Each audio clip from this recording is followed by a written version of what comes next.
നാട്ടിൽ നിന്ന് തണുപ്പുള്ളൊരു രാജ്യത്തേക്ക് മൂവ് ചെയ്യുന്ന എല്ലാ മലയാളികൾക്കും വരുന്ന സ്വാഭാവികമായൊരു മാറ്റമുണ്ട്. എന്താന്നോ, നാട്ടിൽ നമ്മൾ സൂര്യനെ പുറത്ത് കണ്ട പിന്നെ പുറത്തേക്ക് ഇറങ്ങാനേ മടിക്കും. പക്ഷേ ഇവിടെയാണെങ്കിലോ സൂര്യൻ പുറത്തുണ്ടെന്ന് കണ്ട അപ്പ ചാടി പുറത്തിറങ്ങും. അങ്ങനെ ഈ വീക്കെൻഡ് നല്ല സണ്ണി ഡേയ്സ് ആയിരുന്നു. അതുകൊണ്ട് ഞങ്ങളും ഒന്ന് പുറത്തേക്ക് ഇറങ്ങി. ഇന്നത്തെ ഞങ്ങളുടെ ലക്ഷ്യം ഹൗത്തായിരുന്നു. നമ്മൾ ആദ്യം പോയത് ഹൗത്ത് ഹാർബറിലേക്കായിരുന്നു.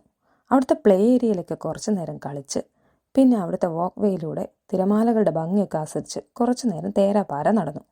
ഈ നടപ്പിൽ നമ്മൾ അവിടെ സീ ലയണെ മീറ്റ് ചെയ്തു. കുറച്ചു നേരം അതിനെയൊക്കെ കളിപ്പിച്ച് കഴിഞ്ഞപ്പോഴേക്കും നമുക്ക് നന്നായി വിശക്കാൻ തുടങ്ങി.